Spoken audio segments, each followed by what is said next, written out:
Hello दोस्तों, मेरा नाम है अलका शुक्ला और मैं आप सभी का स्वागत करती हूं आपके अपने यूट्यूब चैनल ट्रिक पॉइंट में। दोस्तों, बायोलॉजी की जो हमने सीरीज़ शुरू की है उसमें आज हमारी तीसरी वीडियो है। इसके पहले हमने 2 वीडियो कंप्लीट की हैं और पिछली वीडियो में हमने कोशिका की संरचना के बारे में पढ़ा था और आज की वीडियो में हम पढ़ने वाले हैं कोशिका विभाजन यानी सेल डिवीज़न के बारे में।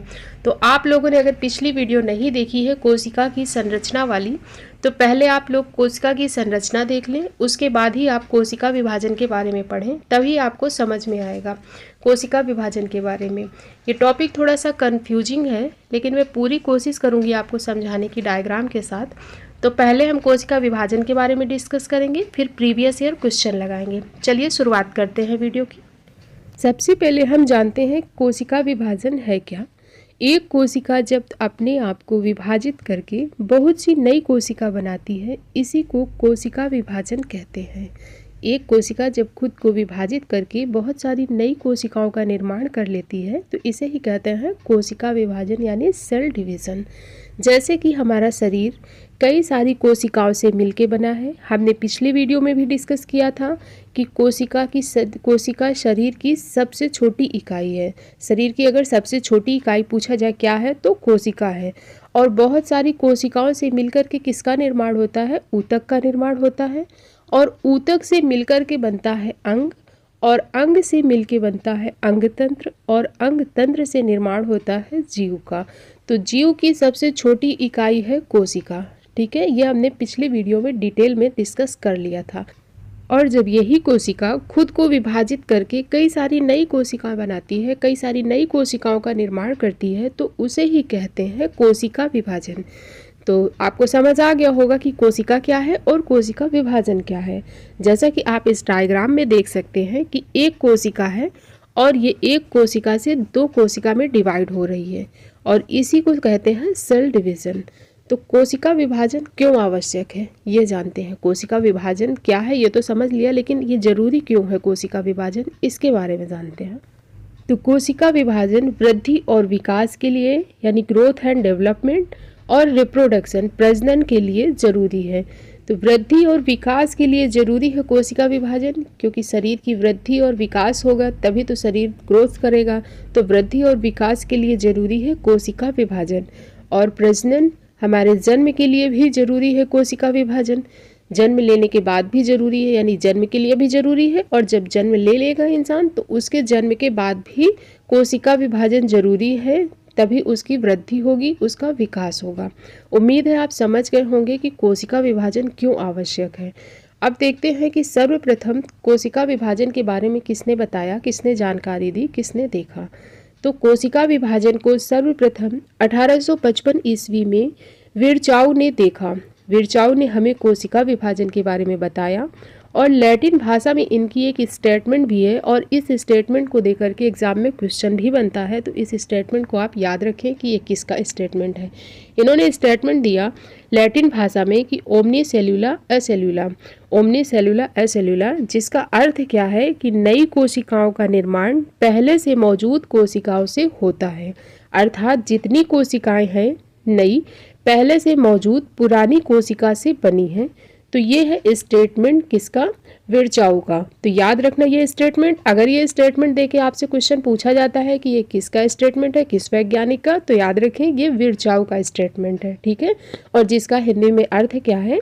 इसका हिंदी में अर्थ है कि नई कोशिकाओं का निर्माण पहले से मौजूद कोशिकाओं से होता है। अर्थात जितनी कोशिकाएं हैं नई पहले से मौजूद पुरानी कोशिकाओं से ही बनी हैं। ठीक है, नई कोशिकाएं पहले से मौजूद कोशिकाओं से बनती हैं। इसे उदाहरण से समझते हैं। जैसे कि ये एक कोशिका है और इसी कोशिका से आगे चल करके 2 नई कोशिकाओं का निर्माण हो रहा है, 2 नई कोशिकाएं बन रही हैं। तो जिस कोशिका से नई कोशिका का निर्माण हो रहा है उसे कहेंगे मदर सेल, और जिन नई कोशिकाओं का निर्माण हुआ है उन्हें कहेंगे डॉटर सेल, और हिंदी में इन्हीं को कहते हैं संतति कोशिका या फिर पुत्री कोशिका। लेकिन आपको नाम याद इंग्लिश में ही रखना है कि इन्हें डॉटर सेल कहेंगे। मदर सेल है पुरानी कोशिका और डॉटर सेल है न्यू कोशिका। इसे आप ऐसे समझिए उदाहरण से, जैसे हमारे समाज में जो बच्चे को जन्म देती है माँ, उसे क्या कहते हैं? मदर कहते हैं। और जिस बच्ची ने जन्म लिया है, जिस बच्ची का जन्म हुआ है, उसे क्या कहेंगे? डॉटर कहेंगे। ठीक वैसे ही कोशिका से नई कोशिका का निर्माण हो रहा है, उसे कहेंगे मदर सेल, और जिस नई कोशिका का निर्माण हुआ है उसे कहेंगे डॉटर सेल। आपको समझ आ गया होगा। अब देखते हैं कोशिका विभाजन कितने प्रकार से होता है। कोशिका विभाजन 3 प्रकार से होता है। असूत्री विभाजन, एमिटोसिस डिवीजन, समसूत्री विभाजन, माइटोसिस डिवीजन, और अर्धसूत्री विभाजन। ये 3 तरीकों से होता है कोशिका विभाजन, सेल डिवीजन। असूत्री विभाजन होता है प्रोकैरियोटिक जीवों में। प्रोकैरियोटिक जीव क्या होते हैं, इसके बारे में हमने पिछले वीडियो में डिटेल में बता दिया था कि प्रोकैरियोटिक जीव किन्हें कहते हैं। तो जो अविकसित होते हैं, जैसे कि बैक्टीरिया है, अमीबा है, जो कि एक कोशिकीय जीव होता है। असूत्री विभाजन प्रोकैरियोटिक जीवों में होता है जो अभी पूर्ण रूप से विकसित नहीं है, ठीक है, जैसे कि बैक्टीरिया और अमीबा। फिर समसूत्री विभाजन, माइटोसिस डिवीजन, ये होता है कायिक कोशिकाओं में। जैसे कि हमारा शरीर किससे बना है? काया से बना है, यानी कायिक कोशिकाओं से बना है। तो समसूत्री विभाजन किस में होगा? कायिक कोशिकाओं में होता है। फिर अर्धसूत्री विभाजन, ये किस में होता है?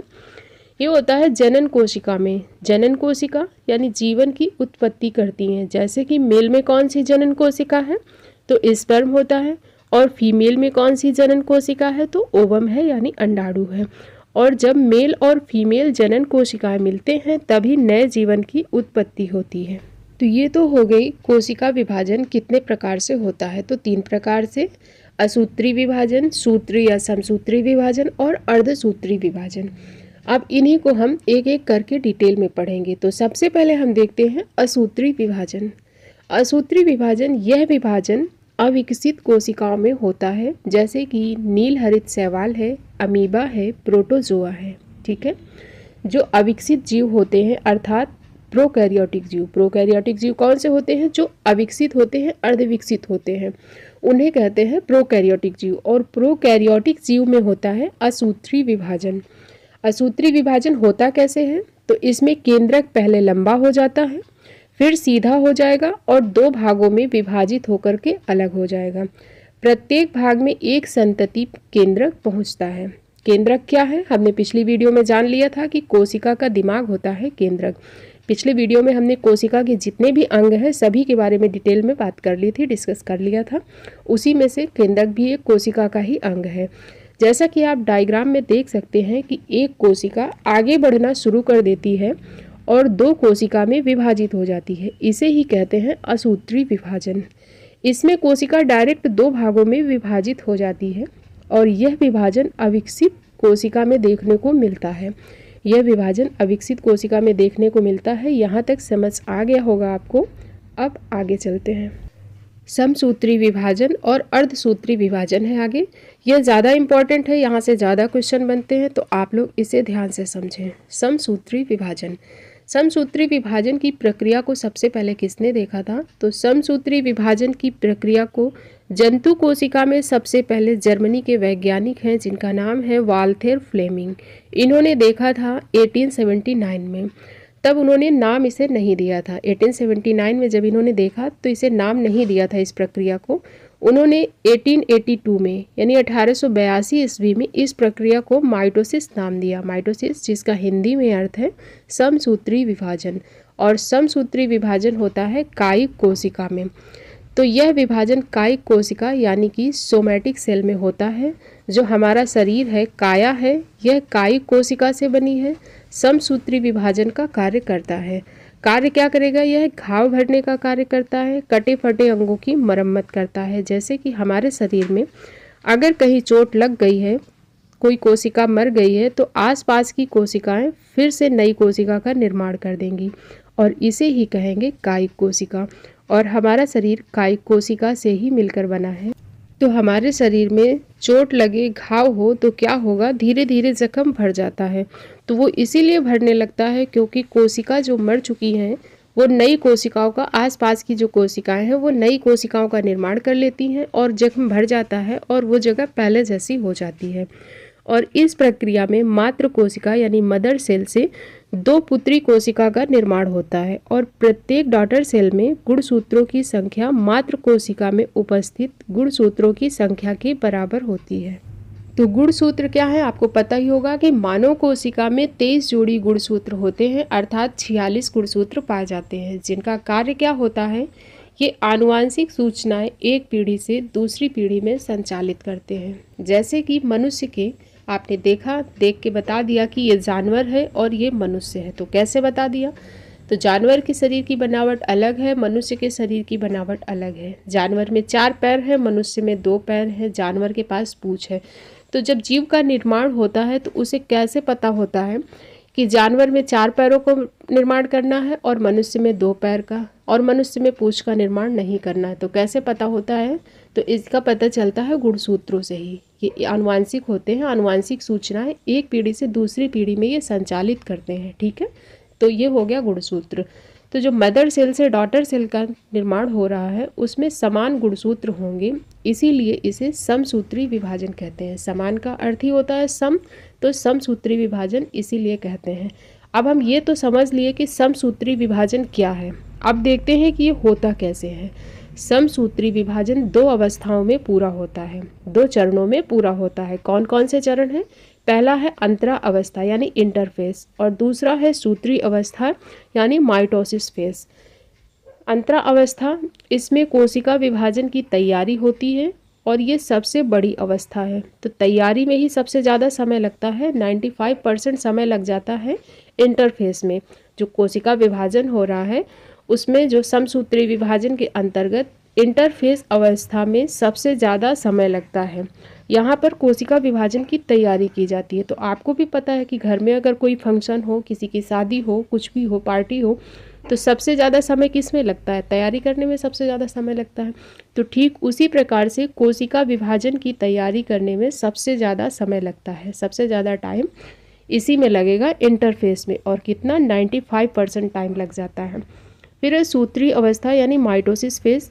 तो पीछे हमने देखा था असूत्री विभाजन में देखा था कि कोशिका डायरेक्ट 2 भागों में बट जाती है।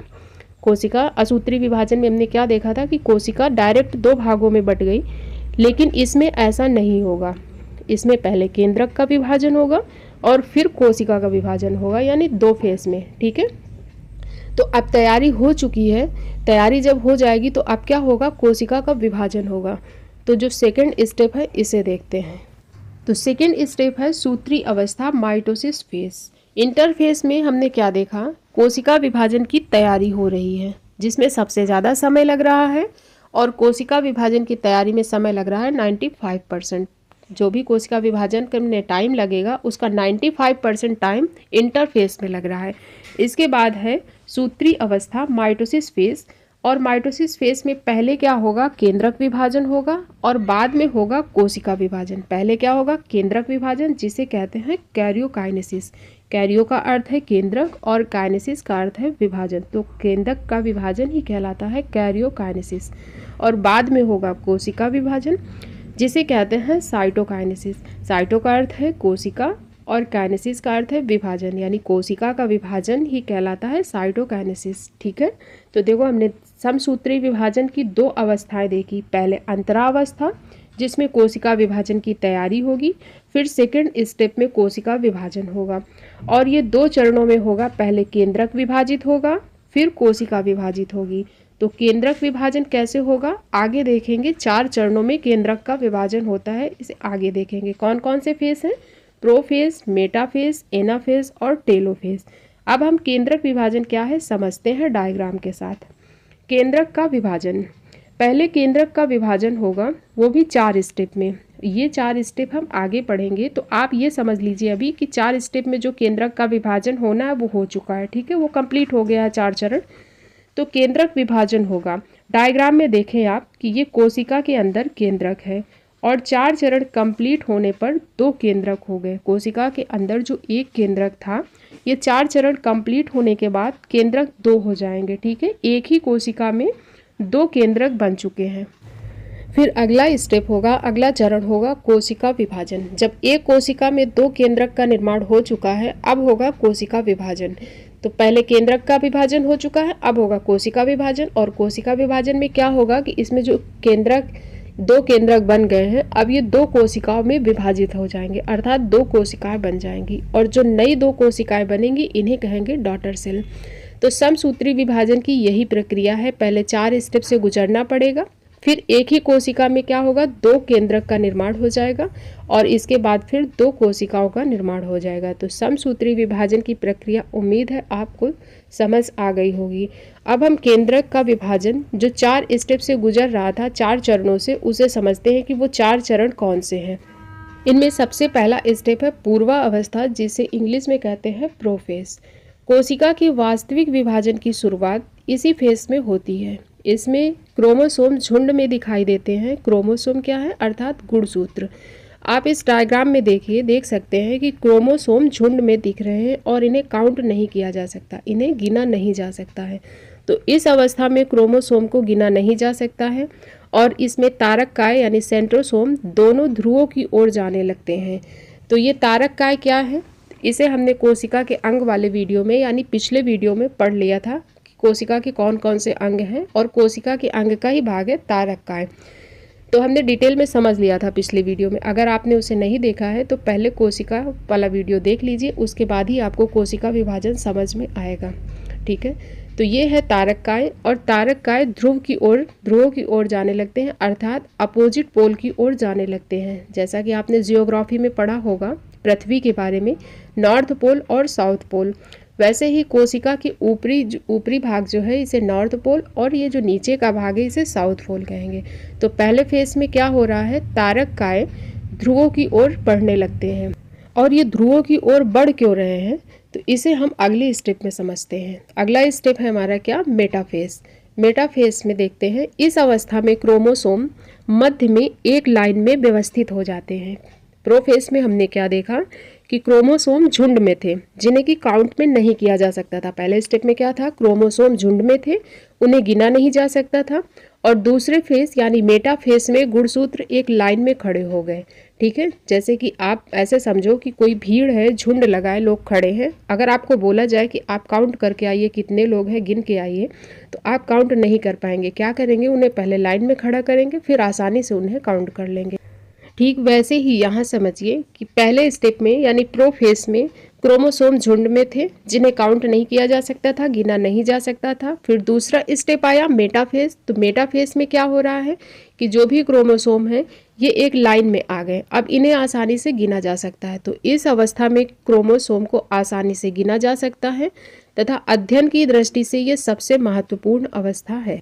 इसमें तारककाय सेंट्रोसोम दोनों ध्रुव पर पहुंच जाते हैं तथा तारककाय से तर्कतंतु स्पिंडल फाइबर निकल आते हैं। तर्कतंतु क्या है, एक धागा नुमा संरचना होती है और इन सेंट्रोसोम से बाहर निकलना शुरू हो जाती है। तो पहले फेज में हमने देखा था प्रोफेज में तारककाय ध्रुवों की तरफ बढ़ रहे थे और मेटाफेज में ध्रुव में पहुंच गए।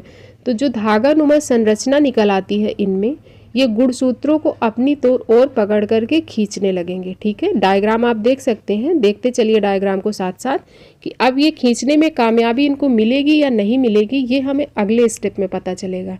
ठीक है, तो प्रोफेज में हमने क्या देखा था कि तारककाय ध्रुवों की तरफ बढ़ने लगे हैं और क्रोमोसोम हमें झुंड में दिखाई दे रहे हैं। और मेटाफेज में हमने देखा था कि जो झुंड में थे क्रोमोसोम वो एक लाइन में आ गए और जो तारककाय था सेंट्रोसोम जो ध्रुवों की तरफ बढ़ रहा था वो ध्रुवों पर पहुंच जाता है और उससे एक धागा नुमा संरचना निकल आती है जिसे तर्कतंतु कहते हैं और उसी से ये क्या क्रोमोसोम को अपनी तरफ खींचने लगते हैं। अब खींचने में कामयाबी इनको मिलती है या नहीं, ये थर्ड स्टेप में देखते हैं। चलते हैं एनाफेज की तरफ। थर्ड स्टेप है हमारा एनाफेज। एनाफेज में तर्कतंतु क्रोमोसोम को दोनों ध्रुवों की ओर खींच लेते हैं।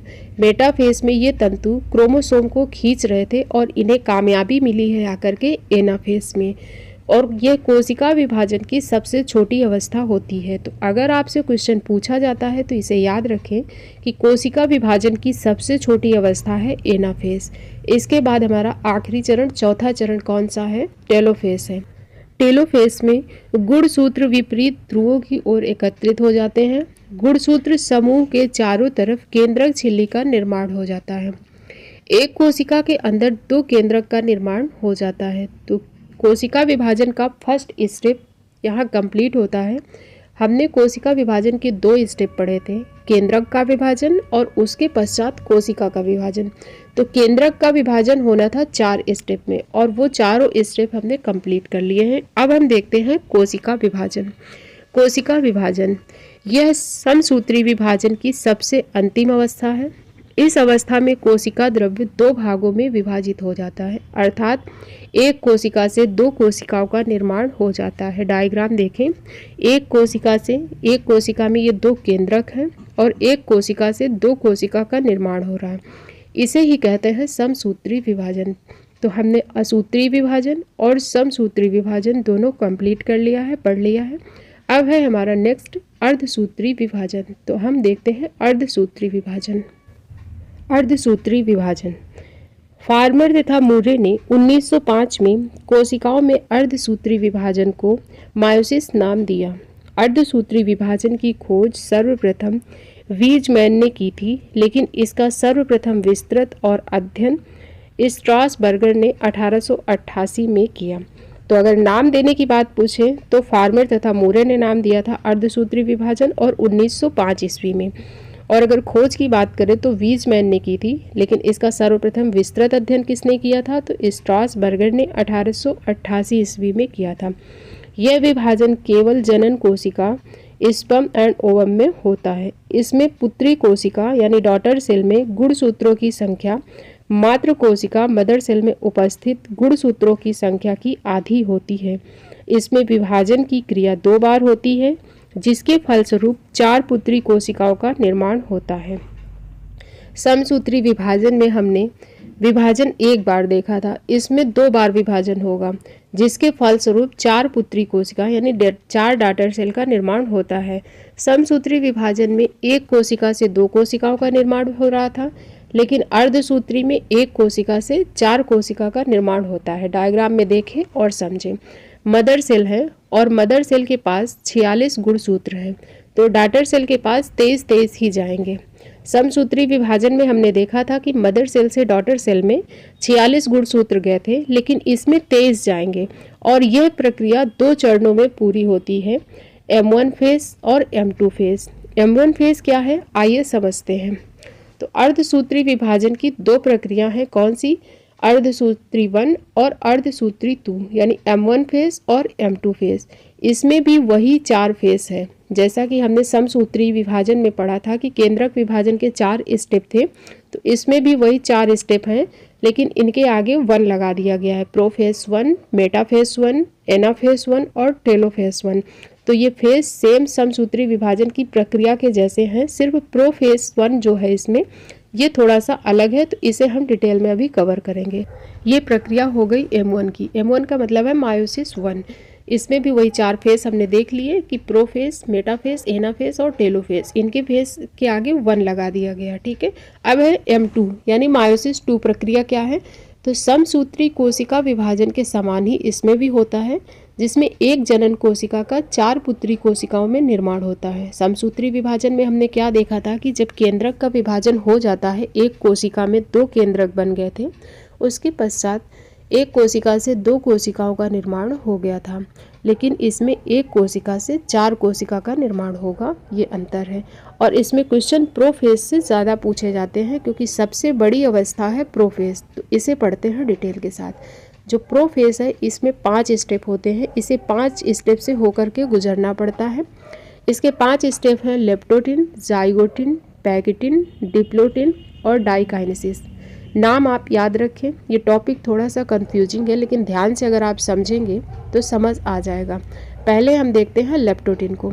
इस अवस्था में गुणसूत्र उलझे हुए पतले धागों की तरह दिखाई पड़ते हैं और इन्हें क्रोमोनिमेटा कहते हैं। जैसे कि मेल कोशिका और फीमेल कोशिका में 46 गुणसूत्र होते हैं और उनकी संतान में भी 46 गुणसूत्र होते हैं, लेकिन आधे गुणसूत्र माता से मिलेंगे और आधे पिता से, यानी 23 माता से मिलेंगे और 23 पिता से मिलेंगे। डायग्राम देखें तो इस अवस्था में माता पिता से जो गुणसूत्र मिलते हैं वे उलझे दिखाई देते हैं और इन्हें क्रोमोनिमेटा कहते हैं। जब ये उलझे होंगे तो इन्हें क्रोमोनिमेटा कहेंगे। ये चीज़ याद रखें कि जब गुणसूत्र उलझे होंगे तो इन्हें क्रोमोनिमेटा कहेंगे। इसके बाद नेक्स्ट स्टेप है जाइगोटिन। समजात गुणसूत्र जोड़े बना लेते हैं जिसे सिनेप्सिस कहते हैं। तो पहले में गुणसूत्र आपस में लिपटे हुए थे और इसलिए उसे लिप्टोटिन कहा गया। लिपटे थे तो लिप्टोटिन हो गया। और इसमें जोड़े बना ले रहे हैं, पेयर बना ले रहे हैं, तो इसमें देखें कि ये जोड़े बनाने लगे हैं। और यहाँ से क्वेश्चन पूछा जाता है कि सिनेप्सिस किस अवस्था में पूरा होता है। तो सिनेप्सिस किस अवस्था में पूरा हो रहा है? जाइगोटिन अवस्था में पूरा हो रहा है, ठीक है ना। सिनेप्सिस किसे कहते हैं कि समजात गुणसूत्र जोड़े बना लेते हैं, पेयर बना लेते हैं, उस अवस्था को कहते हैं सिनेप्सिस। तो क्वेश्चन पूछा जाता है सिनेप्सिस किस अवस्था में पूरा हो रहा है, तो जाइगोटिन अवस्था में आकर के सिनेप्सिस पूरा हो रहा है। इसके बाद नेक्स्ट है पैकिटिन। गुणसूत्रों के युग्मन की प्रक्रिया पूरी हो जाती है और समजात गुणसूत्रों के मध्य जीन विनिमय होता है। इसे क्रॉसिंग ओवर कहते हैं, अर्थात माता पिता का गुणसूत्र यही क्रॉसिंग ओवर होता है। यही गुणसूत्रों के मध्य जेनेटिक इन्फॉर्मेशन विनिमय होती है, जिससे बच्चे में कुछ गुण माँ से कुछ गुण पिता से मिलेंगे। जीन विनिमय द्वारा सजातीय गुणसूत्रों में आनुवांशिक सामग्री का विनिमय होता है, जिससे आनुवांशिक विविधता बढ़ती है। तो यहाँ से क्वेश्चन पूछा जाता है क्रॉसिंग ओवर किस अवस्था में होता है, तो पैकिटिन अवस्था में होता है क्रॉसिंग ओवर, ठीक है। क्वेश्चन यहाँ से ये पूछा भी गया है और पूछा भी जाएगा, तो ये याद रखिए क्रॉसिंग ओवर किस अवस्था में हो रहा है, पैकिटिन अवस्था में हो रहा है। इसके बाद नेक्स्ट स्टेप है डिप्लोटिन। इसमें समजात गुणसूत्र अलग होने लगते हैं, समजात गुणसूत्र इसमें अलग होने लगते हैं डिप्लोटिन प्रक्रिया में। इसके बाद नेक्स्ट है डाइकाइनेसिस। समजात गुणसूत्र अलग अलग हो जाते हैं तथा तर्क तंतु का निर्माण शुरू हो जाता है। समसूत्री विभाजन में भी हमने पढ़ा था कि सेंट्रोसोम जब ध्रुवों की ओर बढ़ जाते हैं तो तर्क तंतु बन जाते हैं। यहाँ इस स्टेप में तर्क तंतु बन जाते हैं। इसके आगे प्रोफेज खत्म हो जाएगा। जब तर्क तंतु बन गए तो प्रोफेज खत्म हो जाएगा, प्रोफेज खत्म हो जाएगा, तर्क तंतु बन चुके हैं। अब आगे मेटाफेज आएगा, मेटाफेज के बाद एनाफेज आएगा, उसके बाद टेलोफेज आएगा। ठीक उसी तरीके से होगा जैसा कि हमने समसूत्री विभाजन में पढ़ा था, ठीक वही प्रक्रिया है कि तर्क तंतु का निर्माण हो चुका है, तर्क तंतु बन चुके हैं। अब गुणसूत्रों को ये ध्रुवों की तरफ खींचेंगे, गुणसूत्रों का विभाजन हो जाएगा, फिर कोशिका विभाजन होगा। ठीक वही प्रक्रिया होगी रिपीट जो समसूत्री विभाजन में हुई थी, बस इसका जो प्रोफेज था वो डिफरेंस था। प्रोफेज में इसके 5 स्टेप थे, पांचों स्टेप हमने बता दिए, आपको कंप्लीट कर लिए हैं। अब अंत में हम समसूत्री विभाजन और अर्धसूत्री विभाजन में अंतर देख लेते हैं, जिससे कि आपको जो भी कन्फ्यूजन हो इसमें दूर हो जाएगा। समसूत्री विभाजन और अर्धसूत्री विभाजन। समसूत्री विभाजन कायिक कोशिका में होता है और अर्धसूत्री विभाजन जनन कोशिका में होता है। समसूत्री विभाजन में समय कम लगता है और अर्धसूत्री विभाजन में अधिक समय लगता है। अर्धसूत्री विभाजन में हमने देखा कि प्रोफेज में ही 5 स्टेप से गुजरना पड़ा, तो प्रोफेज में ही सबसे अधिक समय लगता है। समसूत्री विभाजन, इस विभाजन द्वारा एक कोशिका से 2 कोशिकाओं का निर्माण होता है। समसूत्री विभाजन में हमने देखा था कि एक कोशिका से 2 नई कोशिकाओं का निर्माण हो रहा था, लेकिन अर्धसूत्री विभाजन में एक कोशिका से 4 कोशिका का निर्माण होता है। संतति कोशिका में जनक जैसी ही गुणसूत्र होने के कारण आनुवंशिक विविधता नहीं पाई जाती है समसूत्री विभाजन में, लेकिन अर्धसूत्री विभाजन में संतति कोशिका में जनकों से भिन्न गुणसूत्र होने के कारण आनुवांशिक विविधता पाई जाती है। समसूत्री विभाजन में गुणसूत्रों के आनुवांशिक पदार्थों में आदान प्रदान यानी कि क्रॉसिंग ओवर नहीं होता है। समसूत्री विभाजन में हमने क्रॉसिंग ओवर नहीं पढ़ा था। क्रॉसिंग ओवर हमने किसमें पढ़ा था? अर्धसूत्री विभाजन में। तो अर्धसूत्री विभाजन में गुणसूत्रों के आनुवांशिक पदार्थों में क्रॉसिंग ओवर होता है। तो ये अंतर है दोनों में, समसूत्री विभाजन में और अर्धसूत्री विभाजन में। तो यहाँ हमारा थ्योरी सेक्शन कंप्लीट होता है। अब हम प्रीवियस ईयर क्वेश्चन देखेंगे। टॉपिक बहुत ही कंफ्यूजिंग था, लेकिन मैंने पूरी कोशिश की है इसे आसान भाषा में समझाने की, और उम्मीद है आपको समझ आया भी होगा। तो अब चलते हैं प्रीवियस ईयर क्वेश्चन की तरफ। पहला क्वेश्चन है, अर्धसूत्री विभाजन के दौरान सिनेप्सिस कब होता है? इसका राइट आंसर क्या हो जाएगा? इसका राइट आंसर हो जाएगा ऑप्शन नंबर ए, जाइगोटिन। अर्धसूत्री विभाजन के दौरान सिनेप्सिस जाइगोटिन प्रक्रिया के दौरान होता है। एसएससी सीजीएल 2020 में पूछा गया क्वेश्चन। नेक्स्ट है, शरीर में लगी चोट की मरम्मत के लिए किस प्रकार के सेल विभाजन का प्रयोग किया जाता है? ग्रुप डी 2022 में पूछा हुआ क्वेश्चन है। इसका राइट आंसर क्या हो जाएगा? इसका राइट आंसर हो जाएगा ऑप्शन नंबर ए, केवल समसूत्री यानी कि माइटोसिस। नेक्स्ट है क्रॉसिंग ओवर डैश किसके दौरान होता है? पूछा जा रहा है क्रॉसिंग ओवर किसके दौरान होता है। इसका करेक्ट आंसर क्या हो जाएगा? Option number B, pachytene.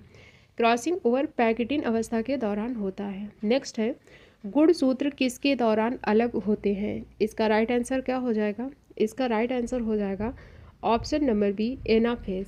Anaphase के दौरान गुणसूत्र अलग होते हैं। तारक काय गुणसूत्रों को ध्रुवों की ओर खींच लेते हैं और गुणसूत्र अलग हो जाते हैं, तो उस फेज को क्या कहते हैं? एनाफेज कहते हैं। इसके बाद नेक्स्ट क्वेश्चन है न्यूनीकरण विभाजन की पूर्वावस्था में कई चरण होते हैं, सही कालानुक्रमिक क्रम व्यवस्थित करें। सही कालानुक्रम क्या है इसका पूछा जा रहा है। तो हमने क्या क्रम पढ़ा था इसका? लेप्टोटिन, जाइगोटिन, पैकेटिन, डिप्लोटिन और डाइकाइनेसिस। राइट आंसर क्या हो जाएगा इसका? ऑप्शन नंबर डी इसका सही हो जाएगा। नेक्स्ट है निम्नलिखित में से कौन सा चरण कोशिका चक्र में शामिल 95% समय पर कब्जा कर लेता है? इसका करेक्ट आंसर हो जाएगा option number A, interface. Interface सबसे ज़्यादा समय लेता है, कितना? 95%।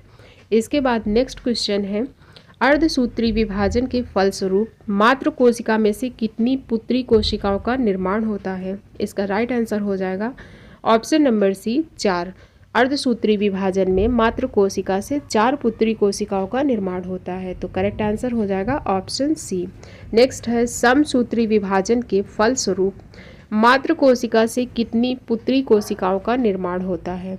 इसका करेक्ट आंसर हो जाएगा ऑप्शन नंबर डी, 2। समसूत्री विभाजन के फलस्वरूप हमने देखा था कि मातृ कोशिका से 2 पुत्री कोशिकाओं का निर्माण हो रहा था, और अर्धसूत्री विभाजन में हमने देखा था कि मातृ कोशिका से 4 पुत्री कोशिकाओं का निर्माण हो रहा था। इसके बाद नेक्स्ट क्वेश्चन है समसूत्री विभाजन में पुत्री कोशिका में गुणसूत्रों की संख्या मातृ कोशिका में उपस्थित गुणसूत्रों की संख्या के क्या होती है? डैश। तो समसूत्री विभाजन में जो पुत्री कोशिका में गुणसूत्रों की संख्या मातृ कोशिका की संख्या के बराबर होती है, तो इसका करेक्ट आंसर हो जाएगा ऑप्शन नंबर ए, बराबर होती है। और अब है आज का लास्ट क्वेश्चन अर्धसूत्री विभाजन होता है। अर्धसूत्री विभाजन किन कोशिकाओं में होता है ये पूछा जा रहा है, तो इसका करेक्ट आंसर हो जाएगा जनन कोशिका में। अर्धसूत्री विभाजन होता है जनन कोशिका में और समसूत्री विभाजन हो रहा था कायिक कोशिका में, तो इसका करेक्ट आंसर क्या हो जाएगा? ऑप्शन नंबर बी, जनन कोशिका में। और इसी के साथ आज का सेशन कंप्लीट होता है हमारा। उम्मीद है आपको सेशन अच्छा लगा होगा। अगर पसंद आया है, आपके लिए हेल्पफुल है, तो वीडियो को लाइक करें और चैनल को सब्सक्राइब कर लें। मिलते हैं नेक्स्ट वीडियो में। Thank you.